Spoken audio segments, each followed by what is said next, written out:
Weekend grocery shopping ആണ്. അതുകൊണ്ട് ഞങ്ങൾ രാവിലത്തെ ബ്രേക്ക്ഫാസ്റ്റും കഴിഞ്ഞ് വീട്ടിൽ നിന്ന് നേരെ ഇറങ്ങി.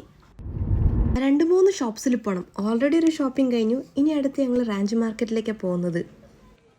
ഇവിടെ നമുക്ക് ലൈവായിട്ട് ഫിഷ് കിട്ടും, ക്രാബ് കിട്ടും, എല്ലാ നോൺ വെജും കിട്ടും. ബൈ ദ വൈ, ഞങ്ങളിവിടെ വാങ്ങാൻ വന്നത് ഇന്ന് പോർക്കാണ് കേട്ടോ. അങ്ങനെ പോർക്കും ഞങ്ങളെ ഫേവറേറ്റ് നൂഡിൽസും വാങ്ങിച്ച് ഇനി നേരെ അടുത്ത സ്ഥലത്തേക്ക് പോകുന്നതിൻ്റെ മുന്നേ ചെറുതായിട്ടൊരു വിശപ്പ്. തൊട്ടടുത്തൊരു ബേക്കറി ഉണ്ട്, അവിടെ കുറച്ച് ബൺസ് കിട്ടും. അതിങ്ങനെ എന്തെങ്കിലും വാങ്ങിച്ച് കഴിച്ചിട്ട് പോകാമെന്ന് വിചാരിച്ച് അവിടെ പോയി 2-3 ബൺസൊക്കെ ഞങ്ങൾ എടുത്തു കേട്ടോ.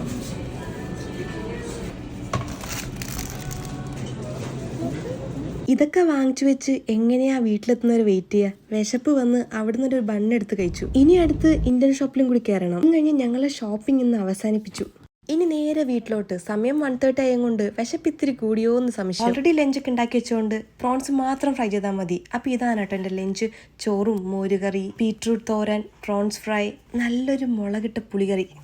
ഇനി കുറച്ചു നേരം റെസ്റ്റ് എടുത്ത് ബാക്കിയുള്ള ബണ്ണും കൂടി കഴിച്ചപ്പോൾ സമാധാനമായി. കോക്കനട്ട് ക്രീം ബൻ കൊള്ളായിരുന്നു, പക്ഷെ ഇതെനിക്ക് അത്ര ഇഷ്ടമായില്ല. അടുത്ത പണി ഗ്രോസറീസൊക്കെ അതേ സ്ഥലത്ത് എടുത്തു വെച്ചു. പോർക്കൊക്കെ കഴുകി വൃത്തിയാക്കി നല്ലോണം കട്ട് ചെയ്ത് ഫ്രീസറിൽ എടുത്തു വെച്ചിട്ടുണ്ട്. ഇനി രാത്രിത്തെ ഡിന്നറിന് വേണ്ടി പോർക്ക് റോസ്റ്റ് ഉണ്ടാക്കട്ടെ.